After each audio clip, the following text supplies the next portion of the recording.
2022년 4월 3일 사순절 5번째 주일입니다. 다 같이 일어나셔서 살아계신 하나님의 말씀을 경청하겠습니다. 오늘 예배 가운데 하나님께서 우리에게 주신 말씀은 신약성경 170면 요한복음 14장 1절에서 3절 말씀입니다. 이 계시의 말씀을 봉독할 때 살아계신 하나님의 음성을 들으실 수 있기를 바랍니다. 너희는 마음에 근심하지 말라. 하나님을 믿으니 또 나를 믿으라. 내 아버지 집에 거할 곳이 많도다. 그렇지 않으면 너희에게 일렀으리라. 내가 너희를 위하여 거처를 예비하러 가노니 가서 너희를 위하여 거처를 예비하면 내가 다시 와서 너희를 내게로 영접하여 나 있는 곳에 너희도 있게 하리라. 아멘. 할렐루야. 할렐루야. 만나 뵙게 돼서 진정으로 반갑습니다. 이 코로나 때문에 저희들도 예외가 아니어서 저희 성도들 가운데에도 이미 확진이 되셨다가 또 이렇게 나으신 분들도 나와 계시고 또 지금 확진이 돼서 못 나오신 분도 또 계십니다. 그럴지라도 오늘 대면 비대면으로 하나가 돼서 예비하는 가운데 하나님의 치료의 역사가 회복의 은혜가 있으시기를 주의 이름으로 축복합니다. 앞에서 보니까 공교롭게도 앞에 양쪽에 두 분 사무관님이 앉아 계시네요.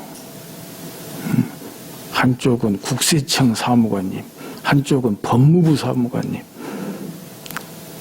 바라기는 천국에서 하나님 나라에서는 서기관님 되시기를 바랍니다. 할렐루야.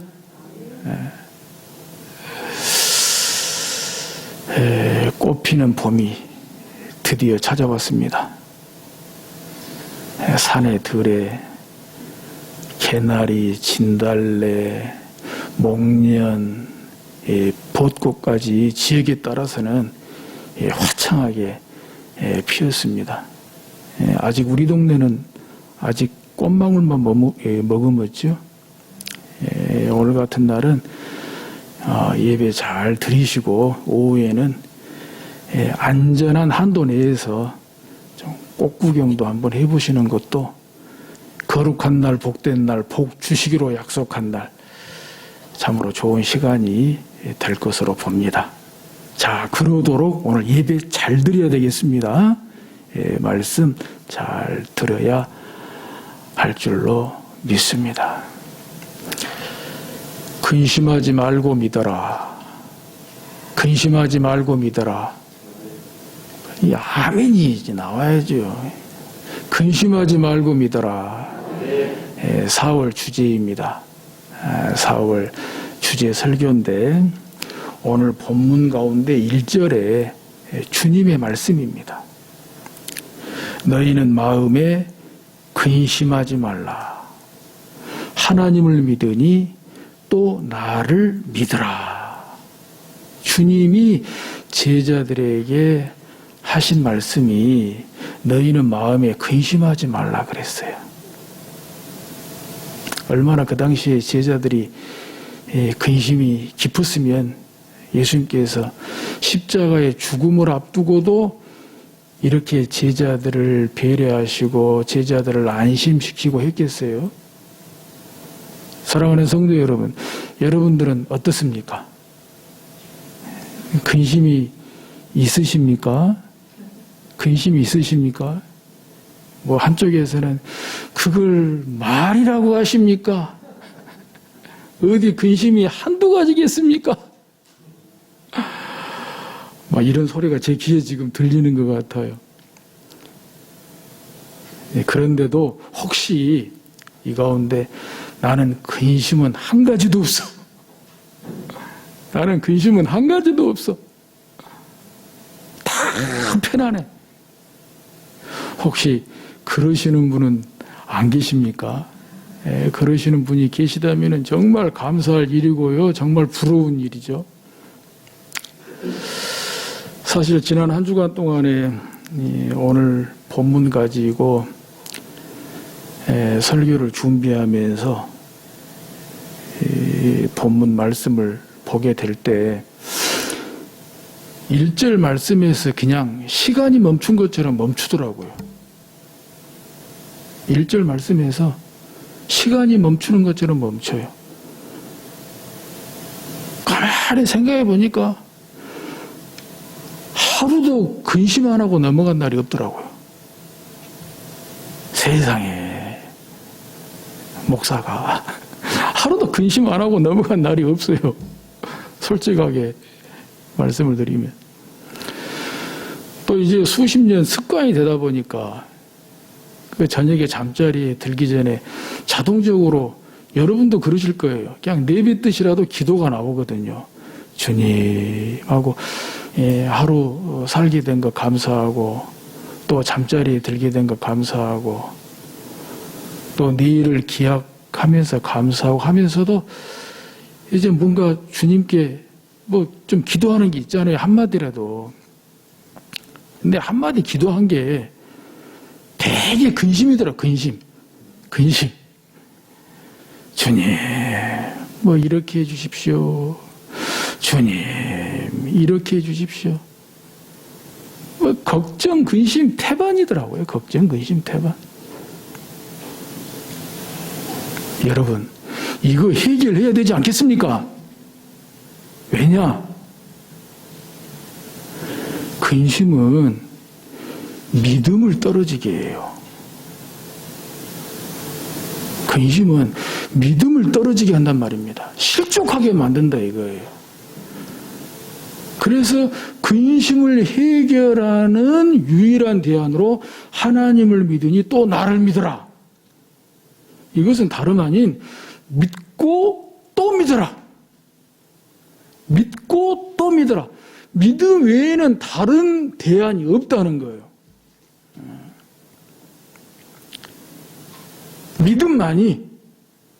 믿음만이 하나님을 믿음만이 예수 그리스도를 믿음만이 근심으로부터 벗어날 수 있다. 아니 근심 중에도 평안할 수 있다. 이렇게 말씀하시는 거죠. 아예 근심이 없어지면 할렐루야. 그러나 근심이 그대로 있을지라도 근심은 근심이고 평안은 평안이다. 이게 더 놀랍죠? 근심이 그대로 있는데 근심거리가 그대로 있는데도 불구하고 근심 중에도 평안한 거 있죠. 그게 왜 그러냐? 믿음 때문에 그렇다는 거예요. 믿음 때문에. 세상 근심 가운데에도 하나님을 믿는 믿음 때문에 우리 주 예수 그리스도를 믿는 믿음 때문에 평안하다는 거예요. 그것이 우리 하나님의 소원이고 우리 주 예수 그리스도의 소원이죠. 우리를 향하신. 그래서 오늘 주일 새벽에 주신 말씀 가운데에도 내가 너희에게 평안을 끼친다 그랬어요. 오늘 말씀 가운데 14장 27절에 나와 있지 않습니까? 평안을 너희에게 끼치노니 곧 나의 평안을 너희에게 주노라. 내가 너희에게 주는 것은 세상이 주는 것과 같지 아니하니라. 너희는 마음에 근심하지도 말고 두려워하지도 말라. 아멘. 너희는 마음에 근심하지도 말고 두려워하지도 말라. 근심 때문에 근심하고 근심 때문에 두려워하면 그 근심을 바라보기밖에 다 하겠습니까? 근심을 뚫어져라 바라보게 돼 있고 근심을 뚫어져라 집중하게 돼 있고 근심을 뚫어져라 묵상할 거예요. 그러면 언제 주님 바라봐요? 언제 주님을 묵상합니까? 언제 주님의 말씀에 오늘 말씀에 예배 말씀에 집중할 수가 있겠어요? 그러니까 믿음도 떨어지고 건강도 잃고 다 잃는 거죠. 진짜 근심은 심각한 겁니다. 그죠? 근심이 깊어지면 병밖에 더 들겠습니까? 그 잠언 17장 가운데에도 그런 말씀이 나오거든요. 심령의 근심은, 마음의 근심은 뼈를 마르게 하느니라 그랬어요. 그 말씀이 곧 병든다는 거예요. 심령의 근심은 근심이 깊어지면 뼈를 마르게 한다. 병이 찾아온다는 거예요. 병이 든다는 거예요. 오늘 어떤 근심일지라도 근심 많잖아요. 솔직히 근심 많잖아요. 이 코로나만 해도 세계적인 근심이잖아요. 이 코로나에 워낙 시달리다 보니까 같이 얘기하다가 옆에 사람이 기침만 콜록해도 저 사람 감염된 거 아니야? 확진된 거 아니야? 저부터 그러더라고요. 조심이 돼요. 그런 근심부터 시작해서 건강 때문에 오는 근심 다 있잖아요. 건강 때문에. 또 물질 때문에. 또 자녀 교육, 자녀 진로 뭐 이루 헤아릴 수가 없잖아요. 항상 잘 돼야 될 텐데 잘 돼야 될 텐데 혹시 잘 안 되면 어떡하나. 아직 일어나지도 않은 일들. 그래서 오죽 있으면 또 예수님께서 내일 일을 염려하지 말라 그랬잖아요. 근데 통계적으로 나와 있던데요. 우리들이 염려하는 것 중에 거의 98% 이상이 아직 일어나지 않은 일들에 대해서 염려한다는 거예요. 아직 일어나지 않은 일들에 대해서. 오늘 주님이 말씀하십니다. 너희는 마음에 근심하지 말라고. 그 대신에 하나님을 믿으니 또 나를 믿으라고.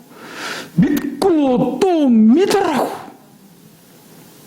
이 말씀을 하시게 된 배경이 13장에 쭉 나와 있어요. 예수님께서 십자가에 이제 달리시기 정말 얼마 안 남았거든요.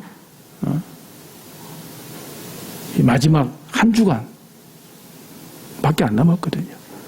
그때 13장에 보면 바로 앞에 장에 보면 예수님께서 이제 12 제자들의 발을 씻기시잖아요. 그리고 그 다음에 가룟 유다의 배신을 예언하십니다. 너희 중에 하나가 나를 팔 것이다. 이게 벌써 분위기 확 가라앉았잖아요.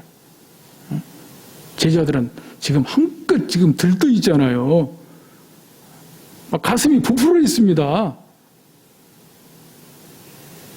그런데 그냥 거기에 찬물을 끼얹듯이 너희 중에 하나가 나를 팔 것이다. 가룟 유다의 배신을 예언합니다. 또 그것을 콕 찍어서 말씀하실 수도 없잖아요. 최대한 알아듣게끔 말씀을 하시지만은 제자들이 생전에 그런 것을 한 번도 어쨌든 계산해 본 적이 없잖아요. 다른 것은 몰라도. 그러니까 가룟 유다는 진짜 의심 안 받았어요. 그런데 거기 중에 이 가룟 유다의 배신 너희들 중에 하나가 예수님을 배신할까라. 그러니까 분위기 확 그냥 깔아앉죠. 거기에다가 베드로는 직설적으로 베드로의 그 부인 예언하시잖아요. 베드로는 한사코 나는 주님을 따르겠다고 주님을 위해서 목숨을 버리겠다고 하는데도 아니야 네가 다 굴기 전에 나를 3번 부인하리라. 그리고 지금 오늘 이 말씀이 나오는 거예요. 아니, 얼마나 분위기는 찬물을 끼얹듯이 깔아앉고 그 가운데 도대체 우리 중에 누가 예수님을 배신하고 과연 베드로가 또 그렇게 예수님을 부인하고 막 걱정이 태산이죠. 걱정이 태산이죠. 이거 예수님께 이제 결정적인 순간에 다 버림받는 것 아닌가? 그런 분위기 속에서 예수님께서 너희는 마음에 근심하지 말라. 이런 와중에도 예수님은 제자들 생각하는 거예요. 어떻게 보면 제자들을 염려하는 거예요. 예수님의 근심이에요. 내 제자들 나 때문에 이런 것 때문에 근심하면 안 되는데 왜? 아시잖아요. 근심하면 믿음에서 떨어진다는 것을, 사탄의 유혹에 넘어간다는 것을, 사탄의 권세에 넘어간다는 것을. 그래서 예수님께서 제자들을 사랑하시되 진짜 끝까지 사랑하셔서 믿음이 떨어지지 않기를 바라서, 사탄의 권세에 넘어가지 않기를 바라서 너희는 마음에 근심하지 말라. 너희는 마음에 근심하지도 말고 두려워하지도 말라. 하나님을 믿으니 또 나를 믿으라. 믿고 또 믿으라. 나만 믿으면 돼. 나만 믿으면 돼.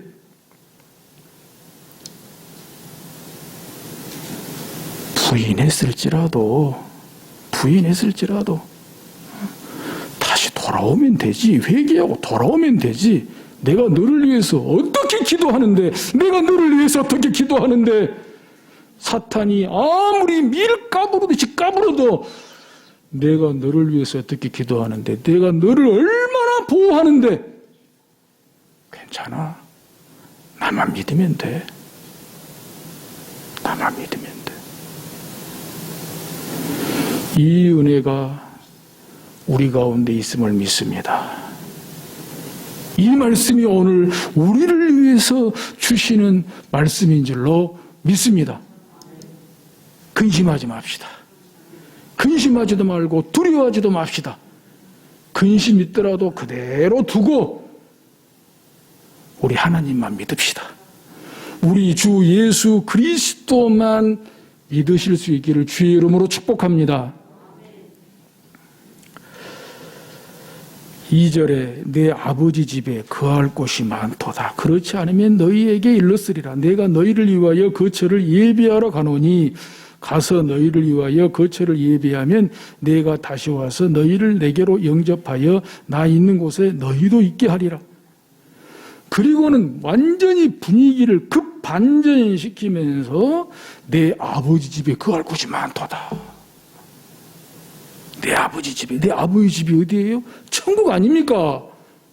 하나님 나라 아닙니까? 어떻게 예수님께서 이런 말씀을 하실 수가 있죠? 자신 있게. 진짜 가서 보신 것처럼 어떻게 이 말씀을 하실 수가 있어요? 다른 거 없죠? 거기에서 오셨잖아요. 우리 예수님은 천국에서 오셨잖아요. 하나님 나라에서 오셨잖아요. 그러니까 다 아시죠? 다 보셨죠? 그러니까 이 근심하는 제자들에게 믿음을 격려하시면서 천국을 말씀하시는 거예요.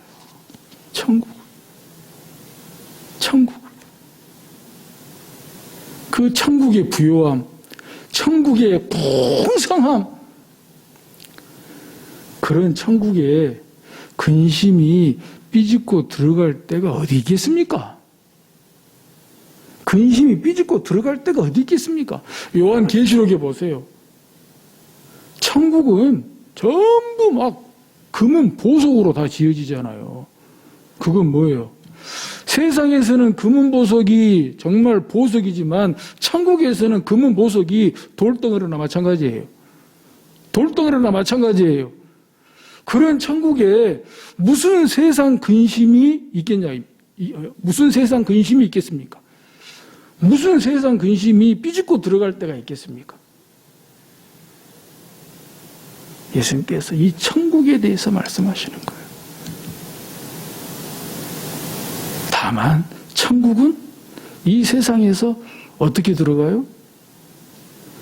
구원받아야 가는 건 당연하고요. 근데 구원받은 자라도 어떻게 천국 갑니까? 죽어야 가요. 이게 중요합니다. 천국은 아무리 좋아도, 아무리 구원받은 성도라도 죽어야 돼요. 일단 죽음이란 문을 통과해야 천국으로 가는 거예요. 그래서 살았을 때 죽음을 생각해야 돼요. 죽음을. 뭐 죽음을 두려워하거나 죽음에 연연하거나 죽음에 집착거나 하지만 언젠가는 내가 죽는다. 또 오늘 죽을 수도 있다. 근데 뭐예요? 오늘 죽어도 천국 간다니까요.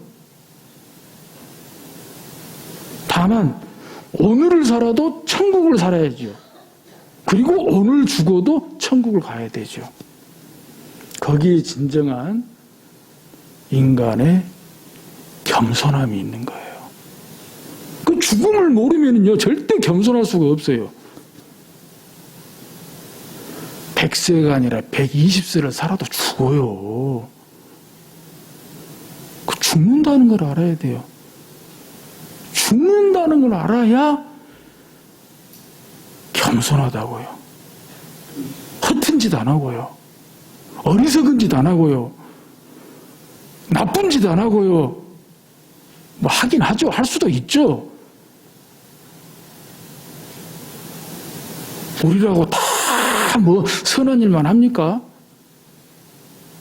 그렇지만 죽음 앞에서 나를 돌아보고 나를 성찰해보고 나를 반성해보고 또 회개하고 그래서 정말 겸손한 자로 죽음을 맞이하고 죽음의 문을 통과해서 천국으로 가는 것이죠. 여러분 코바디스 영화 보셨어요? 저는 기억이 아마 제가 고등학교 시절 땐가 이 코바디스가 나온 것 같은데 그때는 사실 뭐가 뭔지도 모르고 그러나 무지하게 감동적으로 봤죠. 또 그 뒤에도 가끔 TV에서 나올 때가 있어요. 아마 이번 뭐 관한주간 때 TV에서 또 방영해 줄 수도 있겠어요. 또 얼마든지 몰라면 볼 수 있는데 그 기독교 영화잖아요. 기독교 영화지만 세계적인 이 명화 아닙니까? 코바디스 주여 어디로 가시나이까 이런 뜻이죠. 그 베드로의 일대기 중에 하나의 그 영화로 나온 건데 그 전설처럼 나오는 이야기죠. 이제 베드로가 어느 날 너무 힘들어서 주를 피해 십자가의 길을 피해 도망갔죠. 그 도망가는 길에 예수님이 나타나신 거예요. 어디를 가느냐. 그러니까 너무 힘들어서 도저히 이 십자가의 길을 못 가겠습니다. 너무 힘들어서 피해 간다고 하니까 예수님께서 가시는 거예요. 주여 어디로 가시나니까 코바디스. 네가 지지 않는 십자가 내가 다시 지러 간다. 근데 거기에서 연유된 거예요. 코바디스.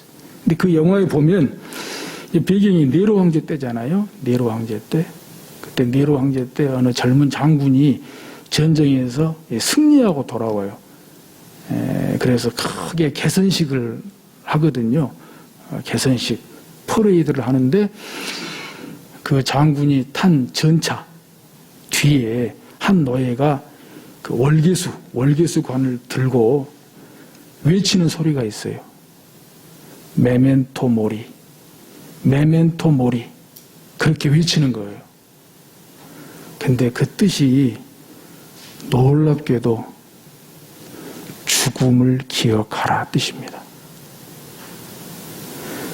전쟁에서 승리하고 돌아오는 장군의 개선식에 메멘토 모리, 죽음을 기억하라고 외친다는 거예요. 의미심장하지 않습니까? 뭐예요? 전쟁에서 승리하고 돌아오는 너도 언젠가는 죽는다는 것을 기억하라는 거예요. 전쟁에서 승리하고 돌아오는 너도 언젠가는 죽는다는 것을 기억하라. 즉 겸손하라는 거예요. 겸손하라는 거예요. 어찌 그 장군만 죽겠습니까? 또 그것만 기억하겠습니까?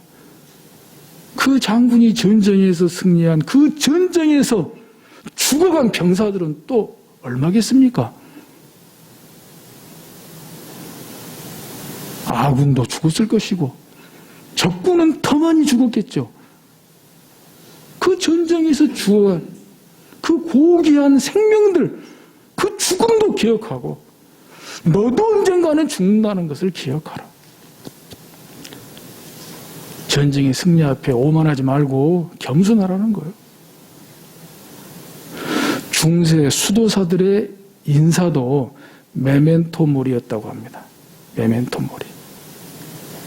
우리 사순절 기간을 보내면서 정말 우리가 새겨드려야 될 그런 경구가 아닌가, 인사가 아닌가 싶습니다. 또 실제 우리는 날마다 죽는 사람들 아닙니까? 바울서신에서 사도 바울이 나는 날마다 죽는다 그랬어요. 날마다 죽는다. 그래서 그가 예수 믿기 전에는, 예수님 만나기 전에는 어쨌을란지 몰라도 예수님 만나고 나서는 정말 겸손했어요. 정말 겸손했어요. 겸손하려고 예를 썼어요. 예를 썼어요. 그것이 진정한 그리스도인이요. 그것이 진정한 사순절의 고난의 영성이 아닐런지요. 참 너무너무 감사합니다. 3절에도 가서 너희를 위하여 거처를 예비하면 내가 다시 와서 너희를 내게로 영접하여 나 있는 곳에 너희도 있게 하리라. 물론 천국이지요. 물론 천국이지요. 그러나 가장 가까이 볼 때 예수님 십자가에서 죽으시고 부활하셨지요. 부활하시고 제자들 찾아오셨습니다. 근심 가운데 있는 제자들, 두려움 가운데 있는 제자들, 꼭꼭 숨어있는 제자들 가운데 부활하신 우리 주님 찾아오셔서 너희에게 평강이 있을지어다. 너희에게 평강이 있을지어다. 샬롬, 샬롬. 또한 승천하시기에 앞서서 사도행전 1장 8절에 무슨 말씀을 하셨습니까? 오직 성령이 너희에게 임하시면 너희가 권능을 받고 예루살렘과 온 유대와 사마리아와 땅끝까지 이르러 내 증인이 되리라. 그래서 비로소 교회가 탄생했지 않습니까? 이것이 교회의 영광이요, 교회의 권세 아닙니까? 고로 교회는 이 세상에서 천국을 경험하는 본거지가 되어야 됩니다. 천국을 경험하는 본거지가 되어야 돼요. 험한 세상에서 근심 많은 사람들이, 험한 세파에서 근심 많은 사람들이 교회에 와서 비로소 위로를 받고 평안을 얻고 소망을 갖고, 그래서 세상에 나가서 평안을 끼치고 선한 영향력을 끼치는 곳이 바로 교회가 돼야 되지 않겠냐라고 하는 말씀입니다. 우리는 근심 많은 사람들입니다. 근심 많은 채로 왔습니다마는 그래서 더 귀하고, 그래서 더 사랑하고, 그래서 더 축복하고, 그래서 더 서로에게 필요한 존재가 되어야 되는 거죠. 그래서 흩어지지 아니하고 함께하고 함께 모이고, 어떤 경우에도 교회를 분열시키고 교회 화평을 깨는 사탄의 세력으로부터 교회를 안전하게 지켜내고 평화로운 교회로, 화평한 교회로 지역사회에 선한 영향력을 끼치고 우리의 이런 아름다운 모습이 천국에서 해와 같이 빛나야 하지 않겠습니까? 그래서 함께 살다가 어느 분이 먼저 천국에 가실지 모르지만 언젠가는 다시 만나서 천국 거기에서 만나서 반갑다고, 올 줄 알았다고 얼싸안고 더덩실 춤을 추는 그 천국을 사모하면서 사순절 한 주간 믿음으로 승리하실 수 있기를 주의 이름으로 축복합니다. 하나님 아버지, 은혜에 감사를 드립니다. 이 사순절 5번째 주일 예배 시간에 근심하지 말고 믿어라, 주의 말씀 의지하여 주의 말씀 붙잡고 주의 말씀 하나님의 메시지로 듣게 하신 것을 감사를 드립니다. 근심이 있을지라도 하나님을 믿고 또 주 예수 그리스도를 믿고 또 믿어서 근심일랑 날려버리고, 근심이 있을지라도 평안할 수 있는, 내가 평안할 수 있는, 내가 평안을 끼칠 수 있는 평화의 사도가, 화평케 하는 사도가 다 되게 하여 주옵소서. 예수님의 이름으로 기도드리옵나이다. 아멘.